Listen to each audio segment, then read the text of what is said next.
Excelente día, curanderos. Nos encontramos en un podcast más con Sergio Joan Pérez. Él es empresario, es psicólogo, es emprendedor y pues también innovador de cierta manera al meter una técnica nueva en una ciudad pequeña. Bienvenido, Sergio. Gracias, muchas gracias por la invitación. Pues vamos a comenzar con qué es lo que estás llevando a una ciudad. Dicen que traes algo dentro de lo que estás realizando, una terapia. ¿En qué consiste? ¿Cómo se llama? Sí, pues mira, ahorita esa terapia es la estimulación magnética transcraneal y eso viene arrastrándose desde hace mucho tiempo atrás. Es una terapia nueva en México, ¿verdad? Pero es una terapia que ya se utiliza desde hace mucho tiempo en algunos países de primer mundo. Curiosamente, esa terapia inicia en algunos procesos con algunos mexicanos y que muchas veces pues no sobresalen en nuestro país y tienen que buscar oportunidades en otros En otros países. países. Y este es el caso de uno de ellos. Tuvo un éxito en Europa y de Europa lo pasaron a India, de India lo pasaron a otros países y ahorita pues ya está autorizado por los servicios médicos de Europa, FDA en Estados Unidos, algunos otros países de primer mundo que ya lo implementan de manera ordinaria y de manera, bueno, gratuita en muchos de los hospitales públicos. Pues es que ya hay estudios, ya hay protocolos, ¿no? Que están respaldando completamente su uso. ¿En qué consiste? Bueno, la primera función que nosotros realizamos es trabajo con niños con trastornos del neurodesarrollo. En este caso, la estimulación magnética transcraneal lo que hace es que utiliza la ley principal de Faraday, que es a través de la corriente eléctrica, ¿no? Pero utilizando un principio fundamental que son los pulsos magnéticos. Y a través de los pulsos magnéticos, lo que hace, perdón, es que se focaliza en diferentes partes del cráneo para que así a su vez pues estimule, inhibe o sea, estimula o inhibe funciones cerebrales y de esta manera pues podemos aumentar o disminuir las conexiones neuronales que de ahí dependen todos nuestros pues, trastornos del neurodesarrollo, inclusive algunos problemas psiquiátricos. ¿Hay como qué casos de éxito tú has visto aquí en tu práctica clínica? Bueno, nosotros ya tenemos practicando los procesos de la estimulación magnética ya más de 5 años. Nosotros lo implementamos, lo aprendí en Estados Unidos y luego lo llevamos a cabo en Ciudad Juárez con una neuroterapeuta que fue donde yo inicié, ¿verdad? Fue la que a mí me empezó a mover en esto. Posteriormente lo traje yo a una asociación civil que fue donde empezamos. No era una opción de negocio porque es un tratamiento caro. Entonces nosotros lo hacíamos como un plus en aquel entonces a los niños que se tienen con autismo. Y empezamos, bueno, el principal paciente en el que aplicamos la estimulación fue mi hija, que fue por lo que yo inicié en estos procesos de trabajar los trastornos del neurodesarrollo y empezamos a trabajar su proceso terapéutico a través de la estimulación. Le fue muy bien, inhibe mucho las conductas en algunos trastornos y pues de ahí lo empezamos a aplicar. Esto ya se hacía en otras partes, nosotros todavía lo estábamos apenas implementando en Parral. Hay mucho tabú sobre terapias nuevas, ¿no? Hay un principio científico y en este caso pues lo aplicábamos a mi niña y empezamos a reducir mucho sintomatología. De ahí brincamos a niños con autismo y empezamos a ver muchos cambios. En este caso, se empezó a utilizar más en otros países sobre la depresión, sobre angustia, inclusive sobre las adicciones, porque la base es que como inhibe muchas conductas, entonces puedes reducir la ansiedad, inclusive el síndrome de abstinencia en algunas adicciones, pues mostró muchos resultados. Por ejemplo, tuvimos un paciente joven que traía un problema de adicción fuerte y inhibió completamente junto con el tratamiento médico, pues inhibió mucho ese síndrome de abstinencia y le fue bastante bien. Entonces, tiene varios usos, pero en mi función, pues es más que nada con niños, pero claro, ahorita tengo mucho paciente con depresión adulto. Pues es que al final de cuentas ayuda y estimula las conexiones, ¿no? Sí, así es. Cerebrales y pues es donde se controla todo. Pero la gente dentro de los mitos que llega a decir, o sea, con eso no es tampoco que le cambien el chip, como dicen, ¿no? O sea, no lo van a reprogramar a hacerlo un robot, porque Sí. hay dentro de esos mitos, ¿qué te has topado tú? Bueno, para empezar, muchos en la cuestión de las mamás, ¿verdad? Vamos a ser sinceros en esto, muchas de las mamás tienen el deseo de encontrar una, por así llamarlo, una cura, ¿no? A muchos de los trastornos que son difíciles de tratar en los niños. Y hacen hasta lo que no, ¿verdad? Todo lo imposible para tratar de buscar una mejoría. Si bien es cierto, esa es una técnica muy novedosa, pues también no es una cura absoluta, ¿verdad? A mucha gente le funciona, a otros pocos les puede que no les funcione. Pero en este caso nos encontramos con el temor de las mamás, ¿verdad? De qué le va a pasar, cuáles son los efectos secundarios. Dentro de esos efectos secundarios, qué tanto le va a funcionar y le va a hacer daño posteriormente, le van a dar toques. Y en la cuestión de la depresión, pues también vamos a dejar la medicación. Vamos a aumentar, ¿no? Esto es un principio básico y de ahí pues partimos para hacerlo, pero sí todavía existe mucho tabú sobre muchas cosas. Y bueno, en muchos lugares, inclusive hablar de una discapacidad, de un trastorno del neurodesarrollo ya es un tabú, entonces ahora hablar de algo que va a ayudar a mejorar, pues siempre Sí, va a sí. generar pues como que una La manzanita, ¿no? incertidumbre y también ahí los mitos y Sí, leyendas. claro. Para no obviar nada, ¿qué es un trastorno del neurodesarrollo? Esto tiene que ver con los primeros síntomas que pueden tener varias personas en los primeros años de vida. Vaya, son muchos, ¿no? Hay un libro de nosotros los psicólogos y más los que trabajamos con niños, nos basamos en el DSM-5, en el DSM-5. DSM-5, sí. Así es, El 6, ya ya el bien. TR ahorita. Entonces ahí nos va haciendo una lista de características, ¿no? Todos los seres humanos tenemos características innatas, pero cuando ya van sobresaliendo esas características y van tomando una forma y nosotros agrupamos esas características, pues ya le podemos dar nombre a algo. En este caso, pues los primeros tienen que ver por ejemplo, rezagos del habla, de aprendizaje, trastornos de la conducta, de comportamiento, el autismo, el TDAH y pues todos los demás que se engloban, ¿no? Actualmente pues ya estamos viendo muchos trastornos que yo creo que anteriormente no es que no se vieran, pero que no se trabajaban como lo estamos haciendo ahorita. Con respecto al pasado y actualmente, ¿antes consideras que estaban subdiagnosticados, sobrediagnosticados y al día de hoy cómo se encuentran? Yo creo que es al revés. Antes pasábamos desapercibidos todos los que de una manera tenemos un trastorno, ¿no? No se nos tomaba en cuenta, éramos etiquetados como el niño vago, como el niño que no aprende, Rebelde, el que no pone rebelde, atención. así es, el niño que es retraído, y pues muchos peyorativos más. Pero actualmente nosotros, pues ya enfocamos más, ¿no? Los mismos maestros, que es unos aliados bastante buenos del sistema educativo, pues ya empiezan a identificar ciertos síntomas y características en los niños que los hacen diferentes a los demás. Esas características y diferencias, pues es lo que se llama neurodiversidad. Y eso pues es parte de una asociación que nosotros tenemos. Neurodiversidad incluye que trabaja meramente con todos los trastornos del neurodesarrollo y que buscamos hacer un equilibrio entre todos los niños que de una u otra manera están teniendo y sienten pues muchas veces el rechazo, a veces desde la misma familia y pues no se diga lo social. Pues yo soy un paciente, yo tengo TDA, a mí mis papás me llevaron desde pequeño al Instituto Nacional de Rehabilitación.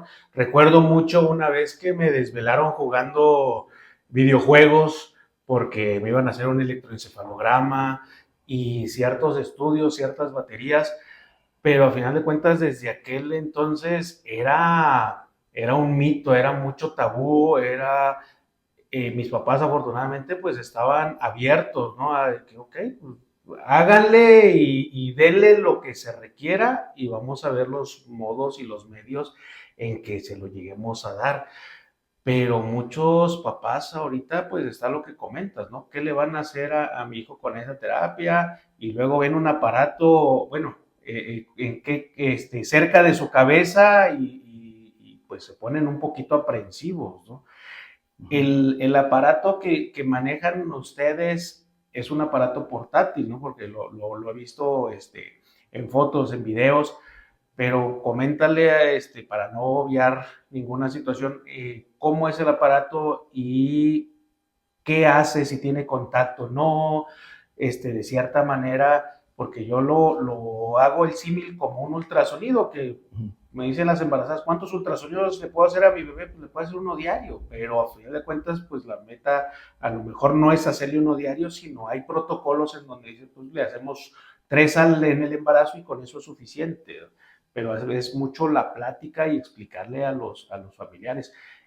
Ahí, ¿cómo es el aparato y qué es lo que se hace con ese aparato en el paciente? Ok, aquí retomo un poquito utilizando su experiencia, ¿no? Y utilizamos lo que viene siendo el electroencefalograma. El electroencefalograma, para la gente que no lo sabe, pues es un estudio que tiene que ver con lo resumimos a checar los niveles de conexiones neuronales, ¿no? O sea, la energía que se da entre una conexión neuronal y otra. No podemos checar una conexión de una neurona, pero sí podemos checar la energía eléctrica que se da en cúmulos de neuronas. Esas neuronas pues están depositadas en diferentes partes de nuestro cerebro.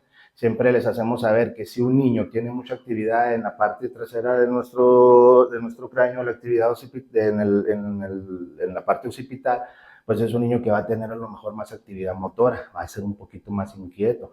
Entonces, si lo depositamos de repente que aquí en esta parte de adelante hay mucha actividad acelerada, y lo juntamos, puede ser con la derecha, frontotemporal derecha, pues vamos a ver un niño que tiene demasiada actividad, pero que batalla para poner atención, que batalla para concentrarse, que batalla para focalizar, ¿verdad? Entonces, el estudio no te sirve para decirte si tienes TDAH o no, pero sí te sirve para hacer una incidencia que la mayoría de los niños que tienen problemas en esta parte del cerebro a través del electroencefalograma, pues van a necesitar una ayuda. En este caso, compartimos este trastorno y lamentablemente tiene muchos tabús porque ni uno mismo se entiende, o sea, Hay periodos sí, donde uno sí, no se sí. encuentra. Y de niño, pues es bien difícil. Si de adulto a veces batallas para identificar tus emociones o lo que sientes o generar ese autocontrol, los niños no lo saben, los niños desconocen cómo hacerlo.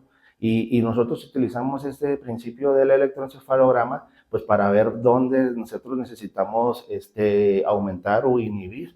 Entonces de ahí la información que se entrega en el electroencefalograma lo transformamos a un mapeo cerebral. Entonces el mapeo cerebral ya nos va a hacer el dibujito, ¿verdad? En el cráneo de dónde está más actividad irritativa, que es lo que se busca a través del electroencefalograma, y nosotros ahí a través, ahora sí, el electroencefalograma sí es un equipo más portable, más movible, ¿no? El otro equipo sí tiene que ser un poco más fijo, se batalla para manipular. Son equipos muy costosos, entonces a veces el trasladarlos pues representa así como que un cierto riesgo, ¿no? Y una vez que nosotros ya tenemos fijado el electroencefalograma con su mapeo cerebral, pues ya nosotros colocamos, tiene varias funciones. Puede tener una bobina en forma redonda, que esta bobina lo que hace es que manda pulsos redondos, ¿no? Hacia partes específicas. Puede tener una bobina en forma de mariposa, que tiene corrientes alternas. Entonces una sube y la otra trata de bajar, o sea, la corriente. Entonces se estimulan diferentes partes y hay otros que es lo que utilizamos en los niños porque pues es más difícil tenerlos quietos, que es a través de un gorrito. Entonces ya se conectan los diferentes electrodos dependiendo dónde tenemos que estimular. Estos equipos ya cuentan con un protocolo establecido y nosotros prácticamente nada más somos los que llegamos, establecemos la conexión e inclusive el equipo se conecta a internet y ya los médicos neurofisiólogos nos van marcando el protocolo a trabajar en cada uno de los trastornos. No se va a trabajar de la misma manera con todos. Eso es excelente que lo sepan también, a final de cuentas, que no hay un riesgo que requiere también estudios previos y que el mismo método tiene una validez científica que se ha ido estudiando y dentro del protocolo que están llevando ustedes de cierta manera también hay una experiencia, como comentas, por lo menos de 5 años. Ahorita, ¿cuál es los pasos que lleva un niño que llega con ustedes? Bueno, depende mucho, ¿no? Depende mucho de dónde es la canalización. En nuestro centro, que centro incluye, que es un centro integral de atención para niños, pues recibe, por ejemplo, te pongo un ejemplo, ¿no? Nos llegan niños, por ejemplo, de que nos mandan del seguro, por así llamarlo, ¿no? De los hospitales públicos. En este caso, menciono el seguro porque tiene una carga grandísima, Sí. grandísima. Entonces, los médicos del seguro dicen, identificamos un niño, hay cosas que en la parte médica desconocemos, entonces nosotros buscamos el centro, la asociación o las personas que tienen más experiencia en el trabajo de niños y luego les mandamos a que nos ayude a hacer una valoración. Esa valoración pues ya depende los síntomas específicos de cada uno de estos niños. En este caso, pues muchas de las veces se les va a mandar a pedir un electroencefalograma porque de ahí el neurólogo, el neuropediatra te va a hacer pues más o menos como una indicación, una referencia hacia lo que el niño pudiera estar haciendo, ¿no? Entonces, en el caso de cada patología, en el caso del autismo, tiene un protocolo, se hacen pruebas, se hace una evaluación hacia los padres, se hace una evaluación hacia el niño, casi siempre son con pruebas neuropsicológicas y posteriormente pues estudios ya de electrodiagnóstico, electroencefalogramas, potenciales evocados auditivos, resonancias magnéticas, tomografía, ya depende mucho del caso de cada niño, pero se busca que sea muy personalizado para que de esta manera pues sea exactamente a la necesidad de cada niño. Y pues ese es en el caso del ámbito hospitalario. Las escuelas, estamos viendo que por cada grupo de niños va a haber en promedio 3, 4 niños con un diagnóstico que muchas veces no está identificado y que las maestras pues son las primeras que se empiezan a dar cuenta. A dar cuenta ahí del travieso, el que no pone atención, ¿no? O sea, los estigmas sociales de cierta manera. Y esos son se puede decir que son los más fácil de identificar porque tienen características que hacen sobresalir. Yo creo que la mayoría de los que compartimos este diagnóstico de TDAH sabemos que nuestra capacidad para mantenernos quietos es difícil, mantener el foco de atención también, no generar la dispersión, pero también eso nos ayuda a no verlo como algo que está mal. O sea, yo conozco muchas personas que son profesionistas excelentes, muchos profesionistas que son destacados y muchos me dicen, no, pues tengo un problema, comparto el TDAH, pero no lo veo como un problema, yo en mi caso lo veo como una situación. Yo les digo a los niños, porque si desde ahí les empezamos a ver que tienen un problema, ellos van a sentir que son un problema. Yo les digo a mis pacientes, tienes un superpoder Así y es. tienes que controlarlo, porque a final de cuentas, el hecho de tener TDA, sí es cierto, a mí me trajo en algún momento ciertos conflictos sociales, ciertos problemas a nivel personal. El hecho de que digan que la madurez también es un poco más lenta, pues yo pienso que sí lo viví, pero también en base a eso comparto mi experiencia con mis pacientes y les digo, tú tienes un superpoder, tienes que controlarlo, porque esto te puede sacar adelante, pero también puedes hacer daño si no lo controlas adecuadamente. Y eso es lo que a veces los niños se empiezan a sentir menos señalados, menos, pues porque de cierta manera nos relegan, ¿no? En algún momento, ay, es que no pone atención, pero al final de cuentas, si tú le enseñas al padre que oye, si no pone atención, los porcentajes de atención que tiene, ponle 10 proyectos y a lo mejor te saca bien 8.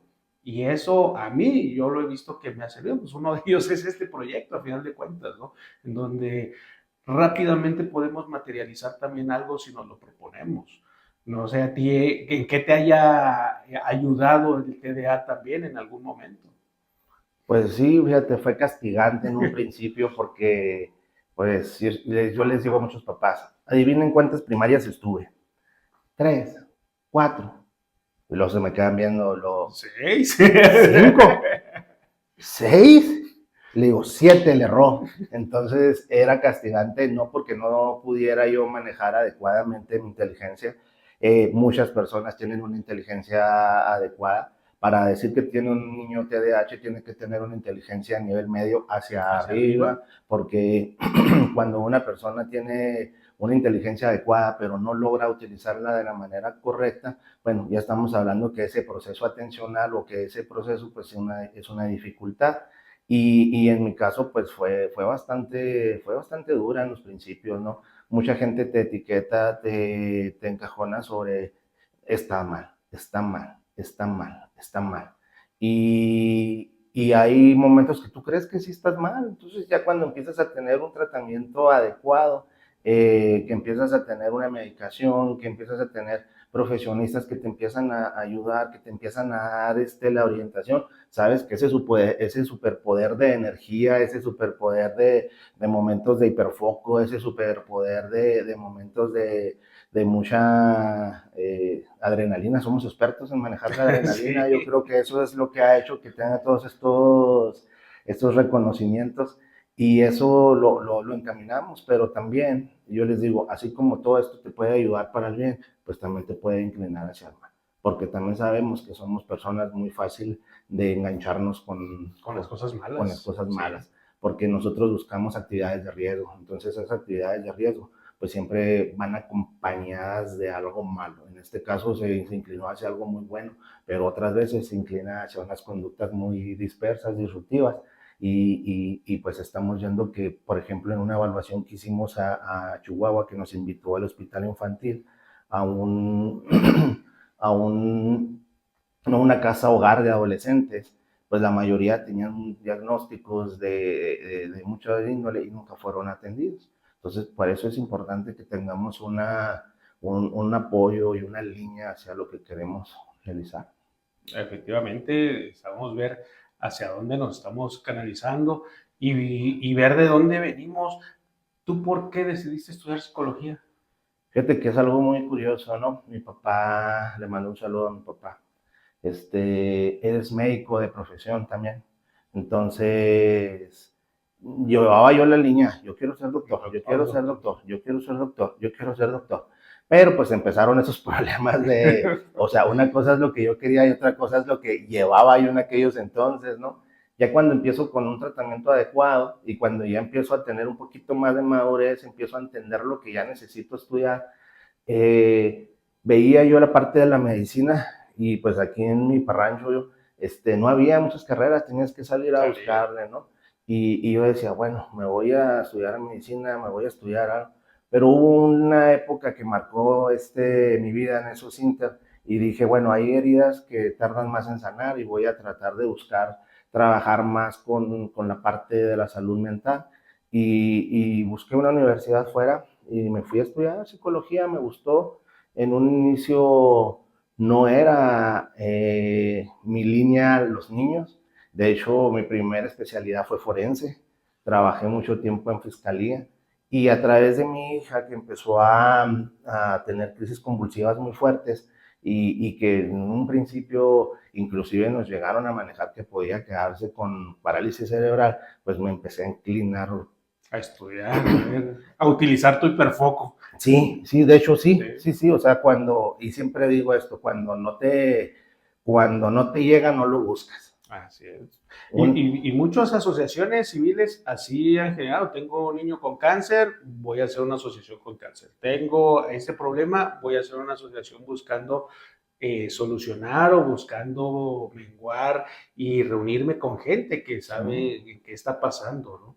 Entonces ahí tu niña fue el medio para acercarte a los niños en el estudio clínico. Y de ahí me uní a una asociación civil y de ahí empecé, o sea, cuando menos pensé estudiar una maestría, otra especialidad, se me fue el tiempo, un doctorado, empezar a buscar más. Aquí en Parral era difícil de tener acceso a unos estudios, son costosos la mayoría de ellos, pues a moverme ese hiperfoco de a ver de dónde saco dinero para irme a estudiar a México, para irme a estudiar a Guadalajara, a Monterrey, conseguir maestros especialistas que me ayudaran de forma particular y ya después uno de ellos, un neurofisiólogo de la Escuela Naval, quien también le mando un saludo, me dio formación como técnico en neurofisiología, Curiosamente, no hay muchos en la República, No, o sea, no hay. a nivel nacional hay pocos. Malamente a veces hay gente operando aparatos sin el respaldo Ujú. profesional también. Sí, y fue costoso, o sea, fue mucho sacrificio, porque en un inicio se batalla para conseguir todo el recurso cuando no hay mucho apoyo y pues empezamos a estudiarle con el apoyo de mi esposa, de la familia, entonces tengo que ir a México a empezar a estudiar esto, tengo que estudiar los principios, el curso técnico de neurofisiología clínica no lo pasé a la primera, quiero decirlo. Hicimos el examen 35 y pasaron dos. Yo no fui de esos, es la primera vez. Entonces, otra Machetear. vez. Me acuerdo mucho que estaba haciendo ese examen y estaba un tío que ahorita está aquí consultando, viene de la Ciudad de México, un neuropediatra, y un amigo que es neurofisiólogo. Entonces estábamos conectados los tres, y estábamos viendo mi guía de estudio del examen. Y luego dicen ellos, no, pues es que esto no me acuerdo. Y lo decía el otro, ah, caray, esto está como muy nuevo. Y luego se empezaban a buscar, dijo, esto es un nivel, pues, alto, o Alto. sea, es un nivel que dice que uno que no está directamente todo el día en esa área en específico, pues necesita uno meterle. En el caso del neurofisiólogo decía, es que las preguntas, o sea, sí entiendo el concepto, pero están bien confusas, o sea, Todas las respuestas se parecen. así es medicina, me dice, así es Sí. medicina. Bueno, hicimos el examen, estuvo bien difícil, el primero no me fue muy bien, el segundo intento, pues ya me fue bien. Y somos pocos, yo creo, los que de manera eh, profesional ya tenemos algo que nos sustenta, ¿no? Pero pues vamos. Regresando un poquito, las asociaciones, bueno, yo lo sé que es parte fundamental de un equipo de trabajo. Uno solo no puede. Es No. precisamente esto, ¿no? Es multiplicando, o sea, es lo que a ti te falta y si yo te lo puedo dar, te lo doy, y viceversa, o sea, a mí me falta esto, pero tú lo tienes, hay que buscar, o sea, hay que unirnos, hay que lograr esa sinergia para poder hacer las cosas. No, y para empezar, la asociación pues más permanente que en teoría vamos a hacer en nuestra vida, nuestra pareja también. Ahí, Sí. eh, ¿cómo te enamoraron a ti? ¿Cómo encontraste a tu socia de vida? Encuentro una persona que ya realizaba ciertas cosas enfocadas a los niños y pues cuando ya dos personas llevan una misma dinámica y les gusta esa misma dinámica, pues ya también es más fácil, ¿no? Si lo quieres ver desde un punto egoísta, pues ya no tenía yo que estar buscando la manera de hacerle creer en mi proyecto porque ya lo Ujú. compartía desde Ya. ella en lo individual, entonces eso hace que sumes y que sea más fácil remar, así lo decimos muchos de los que Sí, de los casados. de los casados, ¿no? O sea, remamos juntos y eso es algo bueno. Tenemos un proyecto que inició en 2 cuartitos y luego después 3, después 4 y ahorita tenemos 8 consultorios y bueno, son 9 con un aula sensorial y pues fue poco a poco. Todos los sueños llegan con constancia, esfuerzo y sobre todo mucha dedicación, paciencia. Paciencia. Y también ahorita ya, ¿cuántos hijos tienen? Ahorita no tenemos hijos, por eso yo creo Sí, que nos hemos. pero están enfocándose en el proyecto por el momento. Sí, o sea, les decimos que nuestro proyecto es nuestro hijo porque muchos de los pacientes que recibimos pues nos rebasan, ¿no? Entonces, en conocimiento nosotros tenemos que estar empapados hacia la actualidad. Entonces, los dos vamos terminando, en mi caso, doctorado. Ella está terminando ya su doctorado. Entonces, vamos más enfocados ahorita a nuestro hijo grandote, que es nuestro centro, ¿verdad? Incluye. Que se incluye. Y lo decíamos ayer todavía, digo, híjole, es que, fíjate, o sea, nos hemos acostado a las 2 de la mañana y nos levantamos a las 5 y si tuviéramos un hijo en este momento sería bien complicado, o sea, y lo comparte, ¿no? Ujú. Pero tiene que llegar, es necesario porque eso también consolida a las familias. Así es Entonces, también. eso fue la chispa que a mí me motivó, esa fue la chispa pues es una chispa que yo comparto todos los días. Y como todos los días tengo esa relación todavía con mis hijos, independientemente de la separación con mis niñas, pues es el motivo, ¿no? Y lo veo, o sea, mi niña actualmente con TDAH le digo la chispa, pues es la motivación y se queda, esa motivación es para toda la vida y ellos comparten. Tengo muchas fotos desde niños. La primera oportunidad que yo tuve de enseñarles esto de lo que nosotros realizábamos fue en una asociación cuando recién vine a Parral, que traje en Irata, fui fundador aquí en Parral de Irata, posterior, y pues uno de los cofundadores también de los que trabajamos en Ciudad Juárez, posteriormente yo la hice aquí en Parral, y fue un trabajo muy bonito, ¿no? O sea, igual es una parte muy distinta a lo que trabajo ahorita, pero es algo muy bonito porque al final es el ayuda a los niños, ¿no? Entonces empezamos ahí, posteriormente pusimos nuestro proyecto de Incluye. Hoy actualmente tenemos la Asociación de Neurodiversidad. ¿Por qué? Porque Centro Incluye pues es una clínica privada, ¿verdad? Que muchas de las personas no tienen el acceso para ese tipo de atenciones. Vaya, o sea, todo cuesta, todo cuesta. Y nosotros vimos esa carencia en mucha gente. Y a través de la asociación de gente que nos ayuda, que nos apoya, logramos Neurodiversidad Incluye. Y pues el motivo principal es atender a niños que de una u otra manera, y familias, que no tienen el recurso económico para un tratamiento integral. ¿Vale? El autismo, el TDAH, la discapacidad intelectual, son patologías que requieren mucho dinero, mucho trabajo. Trabajo, mucha voluntad, mucha gente que sea al pendiente, el médico, el psicólogo, el neuropsicólogo, el neuropediatra, los terapeutas, la familia debe de tener también una capacitación, los padres, ¿no? Sí, claro, principalmente. Ahí me llamó la atención que tú comentabas que al inicio le hacen una evaluación a los padres. ¿Qué evalúan en los padres? Bueno, primero que nada, los papás muchas veces no alcanzan a identificar, o alcanzamos, ¿verdad?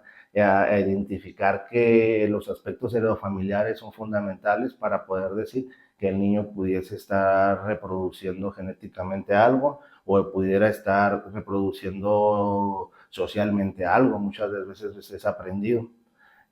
Y en este caso hacemos una evaluación pues para saber hasta dónde los papás van a tener el apoyo familiar, económico y van a ser el soporte de sus hijos.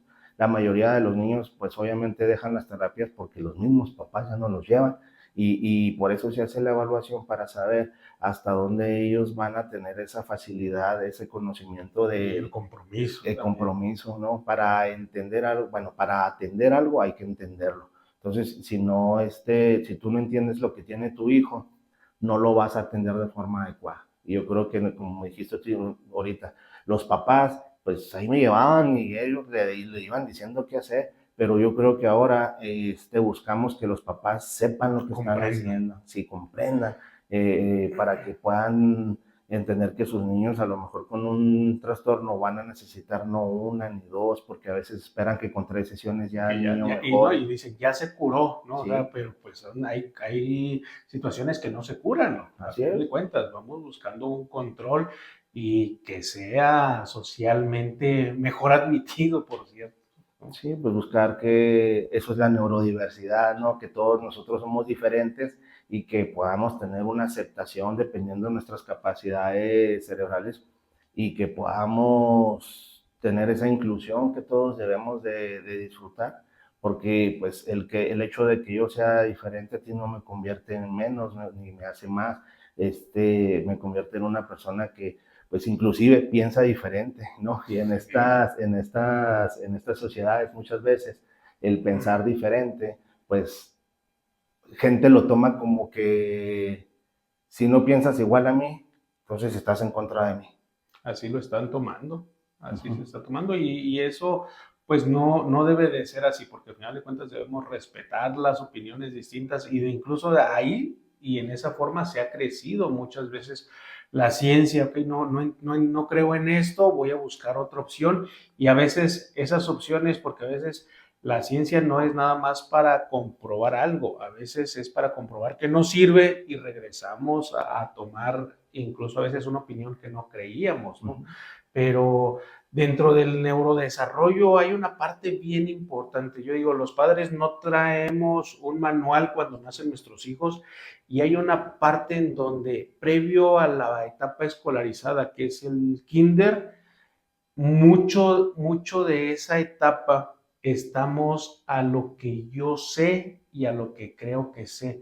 Sí. Ahí, esa etapa, tú estás metiendo un proyecto de prekinder, ¿no? Sí, no, el prekinder nosotros lo hicimos porque la etapa más importante del ser humano estudiantil no es la universidad, es el kinder.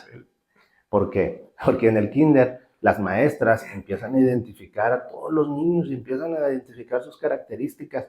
Ellas están teniendo, esto no era, esto antes no se daba, pero actualmente ya se está buscando que las escuelas normales tengan una preparación que va un poquito más allá, ¿no? Inclusive llevan clases de anatomía, ¿verdad? Neuroeducación, porque es importante conocer los procesos cerebrales para entender por qué está pasando ese comportamiento y ese conducto, ¿no? Esa conducta, perdón.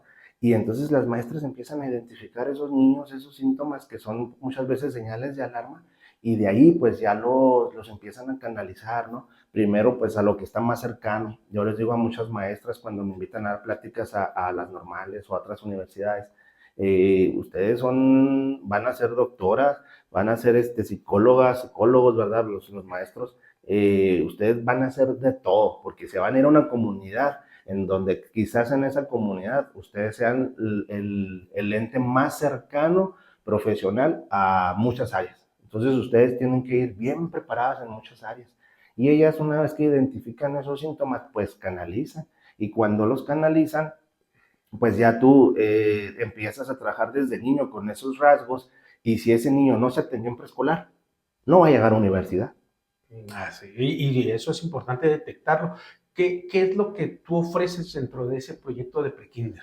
Bueno, entonces prekinder nosotros lo empezamos a hacer porque muchos de los niños que tienen comportamientos y conductas disruptivas que no sean acorde a su edad o que ya están mostrando síntomas de algún trastorno, nosotros empezamos a darles una preparación previa, ¿no? Les empezamos a enseñar todas las habilidades diarias que se deben de manejar en un preescolar, los vamos formando. Inclusive les vamos ayudando a los papás al desapego, les vamos ayudando a los niños a que vayan haciendo un control de esfínter, les vamos ayudando a los niños a que aprendan a tener una resolución sobre sus emociones, que muchas de las veces pues no la tiene el papá, menos la va a tener el niño. Entonces lo vamos trabajando y es algo muy bonito porque casi en su mayoría son niños que van a batallar mucho o que se espera que batallen mucho por algunos factores, pero que ya cuando llegan a su kinder establecido, llegan algunos muy preparados, o sea, llegan bien y se adaptan bien y empiezan a tener su desarrollo y es importante porque de ahí partimos a que vayan teniendo una buena etapa preescolar y esa es formativa. Los dejan pasar, hay papás que dicen, no, no lo voy a meter a primaria. Hasta primaria. Sí, hasta primaria. Y ya llegan a primaria, póngatelos derechito a muchas de las veces a las dificultades de aprendizaje, ¿no? Hay procesos previos al aprendizaje y pre-kinder o kinder es uno de ellos, es fundamental. Qué bueno que comentas eso, los procesos de maduración. Muchos de los padres no entienden esa parte, de que hay procesos que de cierta manera tenemos una vigencia o ya límites establecidos de que esto madura de tal a tal tiempo. Si no, estamos hablando de un retardo, de un retraso. Eh, ¿Tú cómo les informas a los padres de esos procesos de maduración y por qué es importante que tomen esas etapas escolarizadas? El kinder y en tu caso que también el centro incluye esa opción del prekinder, ¿cómo se los llegas a manejar?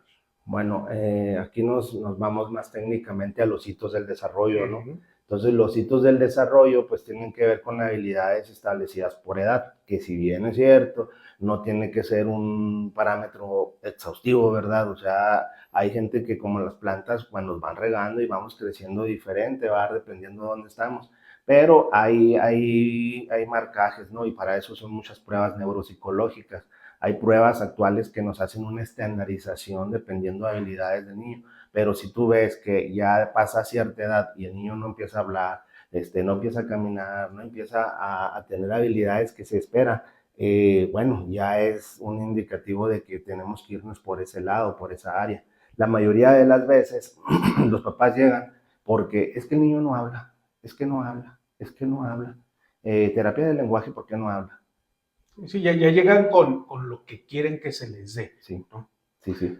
Que lo más evidente, pues, es el lenguaje, por eso ellos quieren terapia del lenguaje, para que Pero es la consecuencia de un problema más profundo. así es. Entonces se evalúa esa consecuencia. Casi siempre el lenguaje es el agregado a otros trastornos más que se debe trabajar. Muchos niños ahorita, muchos papás ahorita dejan a los niños todo el día en el teléfono y en la televisión, las tablets, las pantallas, y eso pues está desencadenando muchos trastornos del sueño, y el trastorno del sueño a la vez pues va a desencadenar en un chorro, va a repercutir en un chorro de consecuencias a nivel funcional de los niños. Algo bien importante, eso que comentas, que limiten el uso de los aparatos, de la tablet, del teléfono, y en la noche, ¿no? En la noche que no, o sea, yo sí les digo a los papás, oiga, no le deje el aparato que se duerme en la recámara. ¿Por qué? Porque cuando cierran el cuarto, todo lo que hacemos de niños, ¿no? Nos levantamos y el juguete, el juego, y ahorita pues lo electrónico, si tiene pila lo van a seguir utilizando. Sí. Sí, no, no se deben utilizar. Yo les digo a mis niñas, yo no tuve teléfono celular hasta que estuve en la prepa. En la prepa. O sea, lo ven como algo, Sí, como algo muy lejano. sí, algo increíble. No lo ocupábamos. ¿Y qué hacías? Pues muchas cosas, o sea, pues correr. Y ahorita muchos niños no corren, muchos niños no hacen ejercicio. Muchos niños son niños muy sedentarios, estamos viendo pues muchos niños con mucho sobrepeso, y pues ahora sí que esos procesos pues van, ahora que médicamente pues los procesos metabólicos nos van a ir atrasando en más áreas. Y se está viendo que ya hay estudios que están proyectando a 3, 4 generaciones que va a haber un cambio incluso en nuestra estructura posiblemente. Aquí me llama la atención que tú comentas de que se le hace también potenciales evocados auditivos. Ese estudio ya lo tiene el centro, incluye, y por qué se lo llegan a hacer cuando dice el papá, oye, pues si trae un problema de lenguaje, ¿por qué le van a hacer un estudio para la audición? Fíjate, ese estudio es muy poco pedido aquí en Parral, inclusive se maneja esporádicamente, puedo decirlo. La preparación del protocolo de evaluación para autismo muchas de las veces en otras partes tiene que ser así. Trabajas una evaluación neuropsicológica, primero entrevista con los papás, evaluación neuropsicológica, trabajas estudios de electrodiagnóstico como es el electroencefalograma, como es el potencial evocado auditivo, porque muchas veces nosotros descubrimos que el autismo tiene similitud en conducta y comportamiento a un niño que puede tener un problema auditivo de primera infancia. Entonces el niño, el papá dice, es que le hablo y no me hace caso, le hablo y me ignora, no sigue indicaciones, no sigue instrucciones, y de ahí pues decimos, pero si le hago ruidos, el niño sí voltea. Ah, ok. Bueno, hay que saber cómo es esa forma en la que el niño escucha, ¿no? Hay personas, perdón, que de niños pueden escuchar como si estuvieran abajo de una alberca, debajo del agua. Qué buena similitud. Sí, como si estuvieran en un cuarto, en una cueva con eco, como si estuvieran en una burbuja, así también, porque a ellos les rebota el sonido. Entonces son muchos factores que se hacen y que se estudian a través de los potenciales evocados.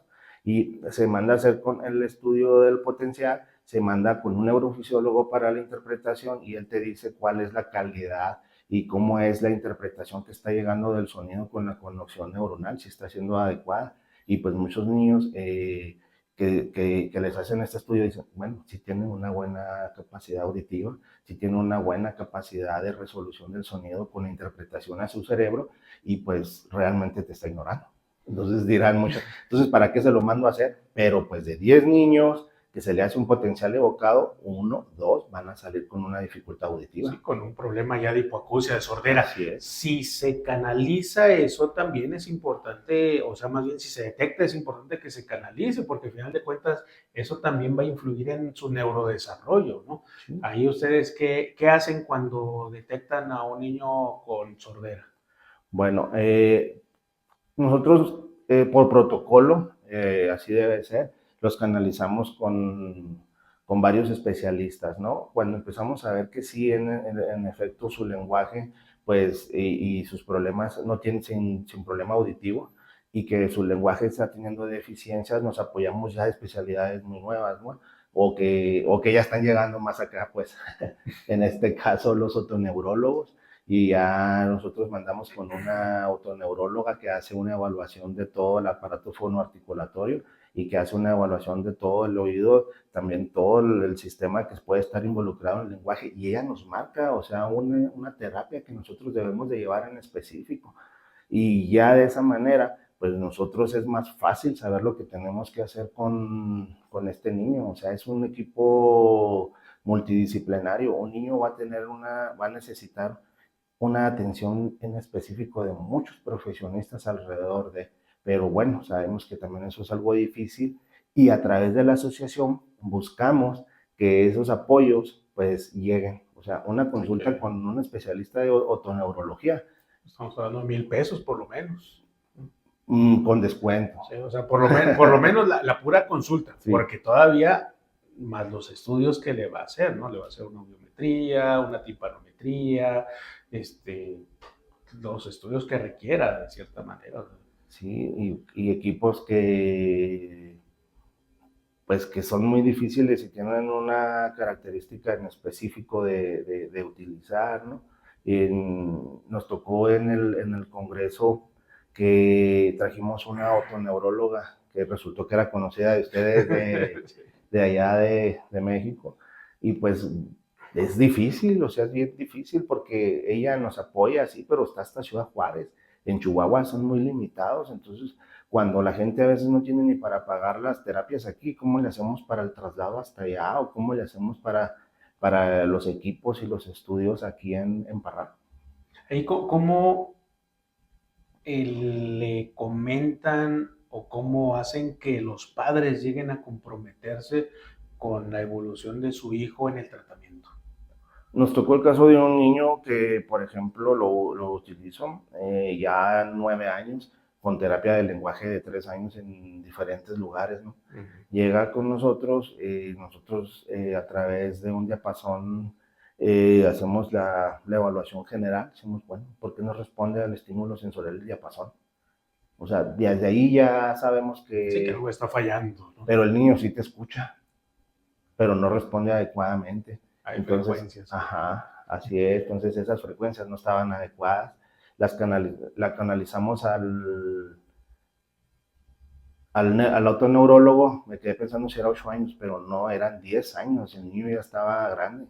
Llega con la otoneuróloga, le hace sus estudios, su evaluación integral. El niño no hablaba nada. A los 15 días, después de la otoneuróloga, el niño ya hablaba todo. Rápido aprendió.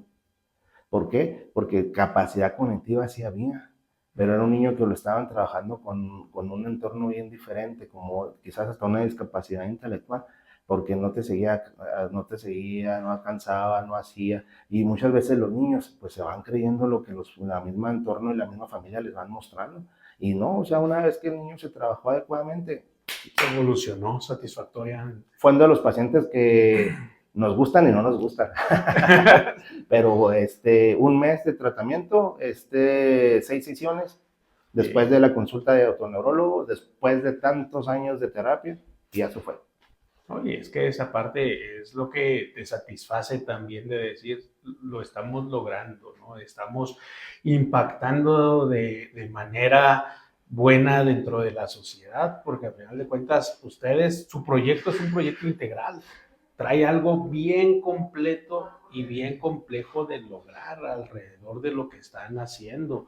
Ahí no es fácil todo lo que están realizando, porque al final de cuentas están trayendo gente desde México, gente de Juárez, y todavía están haciendo un congreso, ¿no?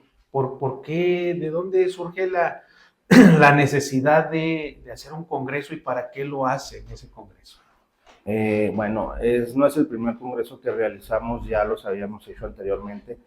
La intención es que iba enfocado más a los maestros, ¿no? Porque ellos son el pilar de la identificación social de estos niños. Entonces necesitábamos que ellos tuvieran un poquito más de preparación, porque nos hablan muchos maestros de comunidades, de la sierra, de diferentes partes, dicen, es que no sé qué hacer. Entonces ellos la hacen de todo.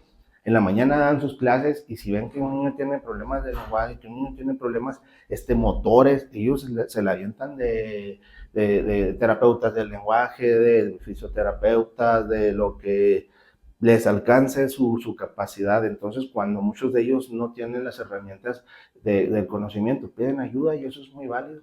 Entonces, nosotros a través de este congreso buscábamos que ellos se dotaran de más herramientas, de más conocimientos para que ellos pudieran ser el canal adecuado de canalización para muchos de los niños. Y funciona, ¿verdad? Funciona porque se generan las alianzas, volvemos a lo mismo, o sea, uno Solos solo no no podemos. podemos. ¿No? Y esa parte, detectar un sitio en donde puede llegar a impactar en más personas, porque al final de cuentas, el personal de la salud en general, siento que tenemos un pensamiento hasta cierto punto egoísta. Yo soy médico, pues como que no me junto con los psicólogos. Yo soy enfermero, no me junto con los médicos. Yo soy psicólogo y entre todos pienso que nos hicimos en algún momento muchos estigmas que ahorita veo que mucha gente lo está rompiendo, gracias a Dios, así como tú lo estás haciendo, que dices, pues yo soy psicólogo, pero pues si el problema lo pueden detectar los maestros, si ellos lo pueden referir oportunamente, pues les voy a acercar herramientas, ¿no? Para que lleguen a tener el modo de sacar adelante a esos niños. Sí, sí. En esta parte de la unión, por ejemplo, una neuropediatra del Hospital Infantil de Chihuahua eh, nos invita a valorar niños a comunidades muy alejadas. Entonces fuimos en este caso a Urique. Fuimos y dimos pláticas, ella desde el punto de vista neurológico, ¿verdad? Neuropediátrico, yo desde el mío. Trabajamos clases con los maestros, les enseñamos y los maestros decían, pues es que nos falta mucho, es que no sabemos.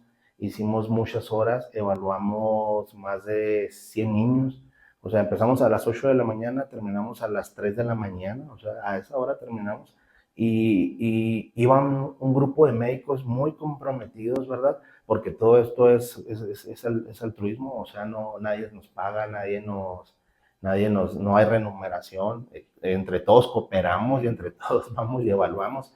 Entonces decía uno de los médicos, un médico psiquiatra infantil de Chihuahua, decía, es que qué triste es que se pasa uno la vida encerrado en un consultorio y piensa uno que eso es ser buen profesionista. Y él decía, ser buen profesionista es salir de tu zona de confort, de lo que tú ya estás acostumbrado y llegar a donde no pueden llegar esas oportunidades. Entonces trabajábamos de manera integral. Unos días dábamos pláticas con los maestros, otros daban consulta, otros hacíamos evaluaciones cognitivas de los niños. Y fue bonito porque fueron 2 días, pero 2 días así de Intensos. intensos. Terminamos y llegamos aquí a parar a las 3 de la mañana y al siguiente día a trabajar. Y así es una rutina cuando tienes pues una visión de apoyo y de ayuda, ¿no? Una visión y que trabajan con pasión hacia un fin común. A final de Ujú. cuentas, esa parte es lo que has ido sembrando y es lo que has cosechado también, porque así como das, de repente recibes y luego te toca volver a dar y luego de repente todos dan. Entonces creo que así se llegan a formar esos equipos, esos proyectos tan bonitos de repente en donde todos van alineados, ¿no? O sea, al final de cuentas diciendo, pues aquí nadie va a cobrar, todos vamos a poner incluso de nuestras bolsas, pero por impactar una parte a veces que están olvidadas dentro de la sociedad. Sí, los pueblos vulnerables, comunidades vulnerables y a veces las personas vulnerables desde la misma ciudad, no nos vayamos tan lejos, ¿no? Aquí algo que debo de retomar pues es el amor, ¿no? Y yo creo todos recibimos esa parte de nuestra mamá es el pilar de muchas sociedades, y pues cuando nosotros tenemos ese apoyo también o ese empuje de mamá, pues podemos llegar no nada más hacia uno de nosotros, o sea, sino a muchos lugares, o sea, ese es el empuje. Yo siempre siento que yo no hubiera logrado hacer muchas cosas si no hubiera tenido el apoyo de mamá. Efectivamente, digo, compartimos eso también, no nada más el TDA, creo que mis padres siempre ellos estuvieron impulsándome, hasta la fecha son los primeros que ven estos videos y me da gusto, ¿no? Porque también estamos rompiendo paradigmas, el hecho de que a veces diga un médico, voy a hacer videos, voy a hacer TikTok, voy a hacer YouTube, voy a hacer redes sociales, pues incluso nosotros mismos dentro de nuestra profesión a veces lo vemos como que algo irrelevante, pero es bien importante dar a conocer lo que estamos haciendo. Es bien importante que la gente sepa también que ese camino que a lo mejor le interesa recorrer, que alguien que diga, yo quiero hacer una asociación, quiero ir a apoyar a la sierra, ¿cómo puedo llegar a hacerlo? ¿En qué proyectos me puedo sumar? ¿De qué manera puedo generar un círculo de apoyo también? Y todo surge de la familia, como comentas, ¿no? Sí, no, y son, en todo caso, yo creo que debiese ser que en todas las familias, pues mamá sea el pilar. No sé si es así, yo sé que en muchos hogares no hay, eso habla de la sociedad en la que estamos viviendo, pero pues sí tenemos que buscar la manera y es reiterativo, pero generar sinergia entre todos. Ese es para mí sería el punto final, ¿verdad? Que, que se necesita la voluntad de todos en unión. Y a ti, por ejemplo, ahorita que comentas la voluntad y la sinergia, ¿a ti qué te dice nuestro eslogan de multiplicando voluntades? El otro día lo estaba viendo y no lo entendía el por qué, ¿verdad? Yo decía, bueno, es un corazoncito entrerroto, pero estaba sonriendo. Entonces dije yo, y aparte, pues tiene un rompecabezas, entonces tiene que ver así como que, no sé si, o sea, yo lo analizaba, Ajá, ¿verdad? No sé si va inclinado al autismo, porque se asocia muchas veces a un rompecabezas, pero también yo lo asocié, dije, bueno, también el rompecabezas es la parte de la pieza que falta en muchos lugares, está roto pero está sonriendo porque tiene un curita, pues hasta ahí me quedé de verdad, o sea, dije, pues algo, un significado en específico debe de tener, como el Logan de nosotros, el logo, que es un rompecabezas también, o sea, es un niño con un rompecabezas porque muchas veces así se visualiza un niño con algún trastorno. aquí, por ejemplo, curandero surge de que todo el mundo puede apoyar a alguien, todo el mundo puede llegar a apoyar a alguien y ayudarle a curarse o a estar mejor. No necesitan ser médico, no necesitan ser psicólogo, no necesitan ser un profesional. Necesitamos ser más empáticos, respetar las opiniones de los demás para poder tener un mejor desarrollo de nuestra sociedad y pues no quedarnos con que, ay, es que en el pasado todo era mejor, ¿no? Vamos a ver de qué manera esos valores que la sociedad dice que se están perdiendo, pues vamos a traerlos al presente, vamos a traerlos a la sociedad que ahorita estamos viviendo, porque al final de cuentas es donde van a crecer también nuestros hijos, en la sociedad en donde estamos ahorita dejándoles. Y pues así como comentas precisamente, o sea, el corazón, pues todos llegamos a tener una voluntad en la pieza del rompecabezas. Todos podemos encajar dentro de ello si tenemos la disposición de ayudar a los demás, ¿sí? Y precisamente todos tenemos heridas, pero también cada uno puede llegar a sanar esas heridas si también vamos apoyándonos entre todos. Así como lo comentaste, pues encontraste muchas de las particularidades de nuestro logo y el eslogan, pues multiplicando voluntades. Cada quien lo entiende de manera distinta. Yo le he preguntado qué entienden y pues ahí, por ejemplo, ¿tú qué entenderías por eso, por multiplicando voluntades? Sí, pues mira, todos tenemos un objetivo y una meta, ¿no? Y la mía no tiene que ser la tuya, pero si funciona en ese camino que nos topemos, pues lo que yo puedo aportar en lo que tú haces puede servir, independientemente que no sea lo que yo estoy buscando, pero si es algo que te sirve a ti y si lo podemos dar, ¿por qué no hacerlo? O sea, tenemos que dejar de ser muy egoístas, tenemos que dejar de estar peleando. En la tierra el viaje es muy corto, entonces tenemos que buscar la manera de hacerlo bonita la estancia. Exactamente, buscar estar lo mejor posible y pues aquí dentro de la visión de que todo el mundo puede ser un curandero, pues el día de hoy te vamos a graduar como curandero con nuestra insignia, que es nuestro logo precisamente, porque pues aquí para que te lo lleves, como en el ejército nos ponen las insignias, pues ponte de pie para ponerte tu insignia. Esta va del lado izquierdo y muchas gracias. Pues bienvenido como curandero.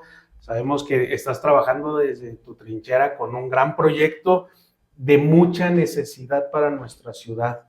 Y no nada más para nuestra ciudad, porque aquí llega mucha población y el día de mañana pues todavía vas a tener más gente que te va a buscar porque van a conocer. Ahorita se está dando mucho que la gente conozca y comprenda que sus hijos no son extraterrestres. Y esa parte también, el hecho de tener un superhéroe en casa es difícil. Y eso pues requiere el compromiso de los padres, la comprensión de ellos y la atención hacia ese pequeño, ¿no? Creo que bueno lo que están haciendo ustedes ahí en el centro Incluye y pues felicidades y gracias por haber venido. No, al contrario, muchas gracias por sumarnos y en lo que se ofrezca, en lo que nosotros mínimamente o máximamente podamos aportar, pues estamos a la orden. Hemos hecho buena dinámica, hemos hecho buen equipo de trabajo en lo que se ha necesitado y pues tienen que crecer esto, ¿no? Y tienen que crecer, ojalá, y todos los proyectos sociales de aquí, de donde toda la zona, de todo lo que se trabaja, todos crezcan porque todos tienen esa oportunidad de ayudar desde lo que cada uno decidió empezar. Así es, ¿no? Lo vamos a ir haciendo, multiplicando voluntades precisamente. Pues sí. Al contrario, muchas gracias. Gracias, pues voltea nada más para... Sí.